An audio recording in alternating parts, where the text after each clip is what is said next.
नमस्कार दोस्तों, हमारे चैनल पर आपका बहुत बहुत स्वागत है।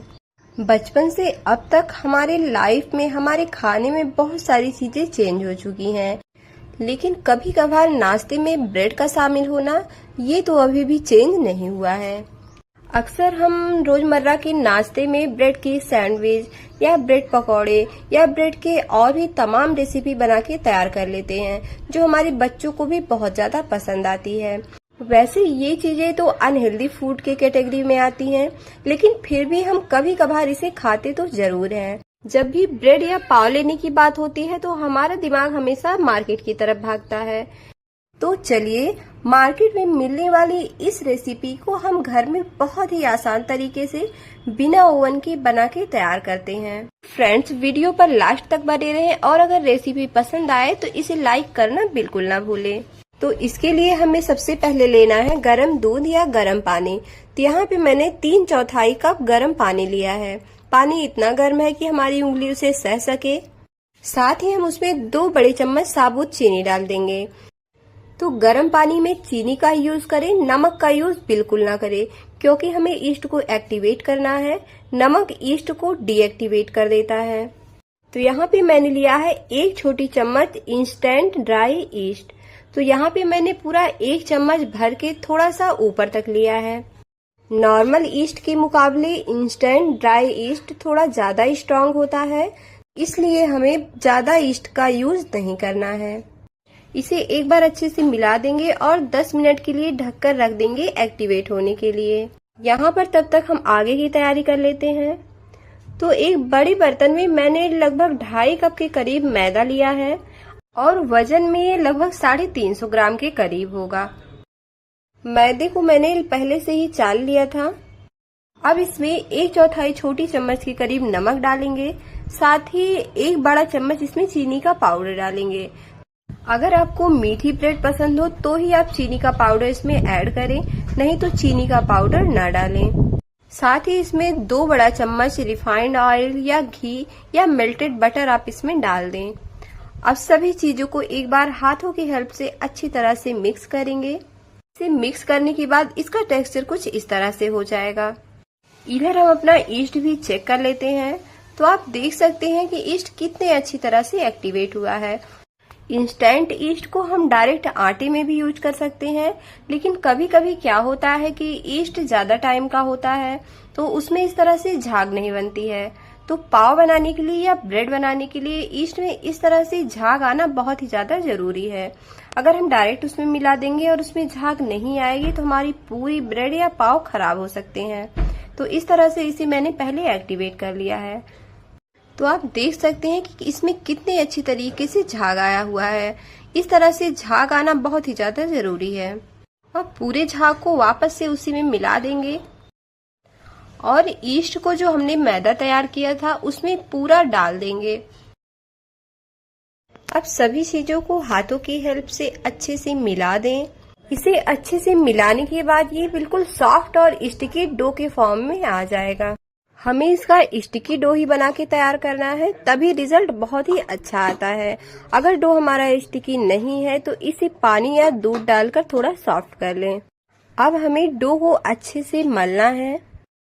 अब इस तरह से किनारे से डो को उठाएं और बीच में टग इन कर दें। किनारे से डो को उठाएं और बीच में टग इन कर दें। यह प्रक्रिया हमें लगभग 10 मिनट तक लगातार करनी है।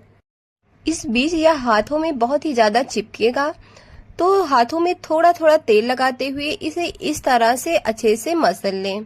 इसे मसलने के बाद 8 से 10 बार इसे इस तरह से पटक ले तो डो बहुत अच्छे से तैयार हो जाएगा। यहाँ पे मैंने एक बर्तन में अच्छे से तेल लगा लिया है। इसमें हमें डो को अच्छे से फर्मेंट होने के लिए रखना है। तो इसका साइज बढ़ता है तो तेल लगाने से वह बहुत ही आसानी से निकल जाएगा। अब डो को हाथों में ले और नीचे की तरफ इस तरह से इसे मोड़ते जाएं और पीछे की तरफ अच्छे से इसे चिपका दें, तो इसे फर्मेंट होने में बहुत ही ज्यादा आसानी होगी। हमें इसे फर्मेंट करने के लिए ऐसे बर्तन का यूज करना है जिसमें हवा आसानी से पास ना कर सके। तो यहाँ पे मैंने कुकर का यूज किया है। कुकर में अच्छे से तेल लगा के उसके बाद हम उसमें डो रख देंगे और इसके ऊपर से फिर से हम ब्रश की हेल्प से थोड़ा सा तेल लगा देंगे। अब इसके ऊपर से ढक्कन लगाएंगे। ढक्कन में मैंने रबड़ और सीटी को लगा रहने दिया है। अब इसे बंद करके किसी गर्म जगह पर लगभग 1 घंटे के लिए रख देंगे। गर्मी का मौसम है तो 1 घंटे, ठंडक का मौसम है 2 से 2.5 घंटे में यह अच्छे से फर्मेंट हो जाएगा। जब तक हमारा डो फर्मेंट हो रहा है तब तक हम ब्रेड टिन तैयार कर लेते हैं। तो इस ब्रेड टिन को मैंने ऑनलाइन फ्लिपकार्ट से परचेज किया था, आप भी चाहें तो इसे मंगा सकते हैं। ब्रेड टिन में बनाने से हमारी ब्रेड बिल्कुल मार्केट की तरह बिल्कुल चौकोर बनके तैयार होगी। अब ब्रेड टिन को हमें तेल से अच्छे से ग्रीस कर देना है। तो चारों तरफ ब्रेड टिन में अच्छी तरह से तेल लगा दें जिससे हमारा ब्रेड बहुत ही आसानी से बाहर निकल जाए। टिन को ग्रीस करने के बाद हम इसके ढक्कन को भी अच्छी तरह से तेल से ग्रीस कर देंगे। अब टिन की तली के साइज का हम एक बटर पेपर काट लेंगे और इसके नीचे अच्छे से सेट कर देंगे जिससे ब्रेड आसानी से बाहर निकल जाए। इधर 1 घंटा हो चुका है, हम अपने डो को भी चेक कर लेते हैं। तो कुकर को हम खोलेंगे और आप देख सकते हैं कि डो कितने अच्छी तरीके से फर्मेंट हुआ है और साइज में कितना ज्यादा बढ़ गया है। अगर हमारा ईस्ट अच्छा है और साथ ही हमने डो को अच्छी तरह से मसला है तो यह बिल्कुल इसी तरह से फूल के तैयार हो जाएगा। अब हम अपने हाथों में मैदा लगाएंगे जिससे कि डो हमारे हाथों में चिपके नहीं। अब हमें इसे पंच करना है, तो इसे हम इस तरह से पंच करेंगे जिससे इसमें बहुत सारी एयर भरी होगी तो सारी एयर निकल जाएगी। तो इस तरह से इसे अच्छे से पंच कर दें और आप देख सकते हैं कि आटे में कितना बढ़िया रेशा बना हुआ है, मतलब कि हमारा आटा बहुत ही अच्छे से फर्मेंट हुआ है। अब इसे चारों तरफ से अच्छी तरह से छुड़ाते हुए कुकर से बाहर निकाल लें। अब किचन सरफेस पे तेल लगाएंगे क्योंकि हमें डो को एक बार फिर से मलना है, तो तेल लगाने से इस पे यह चिपकेगा नहीं। साथ ही साथ अपने हाथों में भी अच्छे से तेल लगा लें। अब इसे इस तरह से रख कर अच्छे से मलें।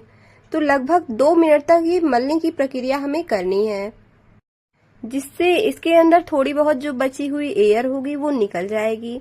अगर हम एयर नहीं निकालेंगे तो ब्रेड या पाव जो भी हम बनाएंगे तो उसका शेप अच्छा नहीं आएगा, उसमें छोटे छोटे बबल जैसे निकले रहेंगे। तो मैंने इसे मल के तैयार कर लिया है और आप देख सकते हैं कि डो जितना पहले था बिल्कुल उसी तरह से ये हो गया है। अब फिर से किचन सरफेस पे तेल लगाएंगे। अब इस पे डो को रखेंगे और इस तरह से हाथों की हेल्प से या बेलन की हेल्प से इसे इस तरह से चौकोर शेप में फैलाएंगे। थोड़ा सा फैलाने के बाद एक बार ब्रेड टिन से इसका साइज हम चेक कर लेते हैं।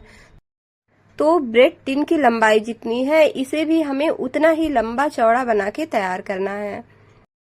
तो इसका साइज अभी मुझे कम लग रहा था तो मैंने वापस से हाथ से इसे थोड़ा सा फैला दिया।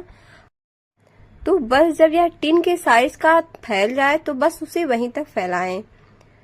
अब इसे एक साइड से इस तरह से रोल करना शुरू करेंगे। तो हमें इसे इस तरह से रोल करना है कि इसके बीच में ज्यादा गैप ना रहे। तो मैंने इसे अच्छे से रोल कर लिया है। यह अभी थोड़ा ज्यादा चिपक रहा था तो मैंने इस पे सूखा मैदा लगा लिया है। अब इस पे रोल किए हुए डो को रखेंगे और हल्का सा घुमा के इसे चिकना कर लेंगे। अब जो इसके साइडें हैं उसे हम इस तरह से पैक कर देंगे। अगर इसे पैक नहीं करेंगे तो हमारा ब्रेड भी बिल्कुल खुला खुला बनके तैयार होगा। तो दोनों साइड को इस तरह से पैक कर दें और इसके जो ऊपर का हिस्सा है उसे भी इस तरह से अच्छे से चिपका दें जिससे यह पूरे तरह से पैक हो जाए। अब इसे उठाएंगे और इसके ज्वाइंट किए हुए भाग को नीचे की तरफ करते हुए टिन में रख देंगे। तो अभी आप देख पा रहे होंगे कि इसके किनारे भी बहुत सारी जगह खाली है। तो इस तरह से डो को हाथों से दबाते हुए हम चौड़ाई में इसे फैला देंगे जिससे टिन की तली में ये पूरे डो अच्छी तरह से फैल जाए।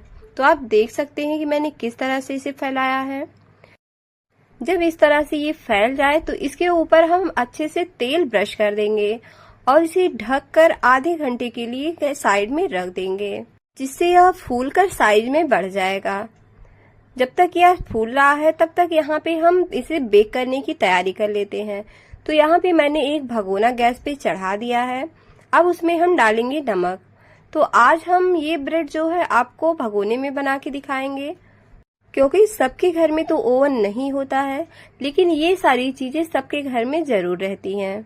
बस ध्यान रखें कि बर्तन थोड़ा मोटे तले का हो और इसे 10 मिनट के लिए गर्म होने देंगे। अब यहाँ पे हम आधे घंटे बाद टिन को भी चेक कर लेते हैं और आप देख सकते हैं कि यह साइज में फूलकर कितना ज्यादा हो गया है। लगभग टिन पूरी भर चुकी है। अब यहाँ पे मैंने लिया है दूध, तो यह बिल्कुल नॉर्मल टेम्परेचर का है। अब दूध को हम क्या करेंगे कि इसके ऊपर बहुत हल्के हाथों से लगा देंगे। इससे क्या होगा कि इसका कलर बहुत ही ज्यादा बढ़िया आएगा। दूध को बहुत हल्के हाथों से लगाएं, क्योंकि इसमें बहुत सारी एयर भरी होती है और ऐसा करने से यह पिचक सकता है। साथ ही ब्रेड का शेप भी प्रॉपर नहीं आएगा।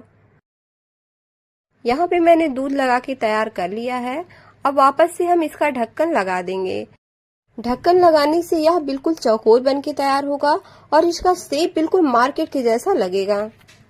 तो यहाँ पे हमारा भगोना भी 10 मिनट तक हाई फ्लेम पे गर्म हो चुका है।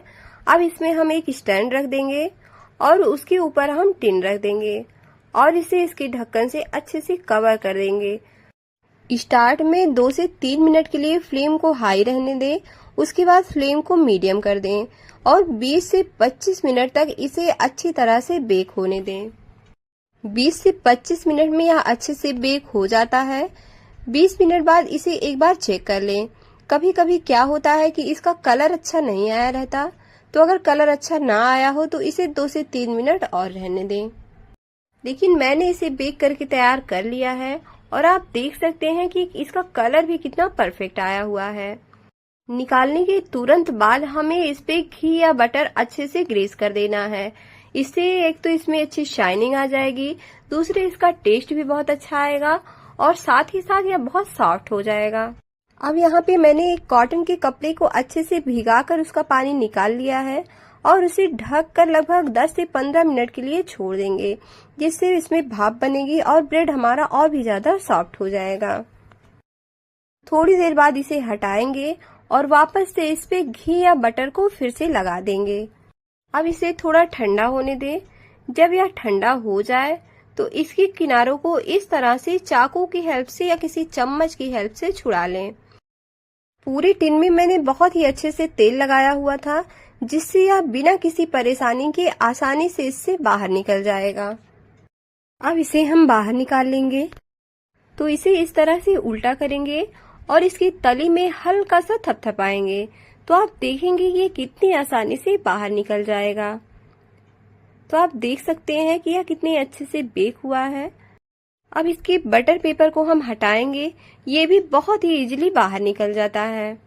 और आप ब्रेड को देखिए कि ब्रेड कितनी ज्यादा सॉफ्ट और स्पंजी बने हुए हैं और इसका कलर भी कितना ज्यादा बढ़िया आया हुआ है।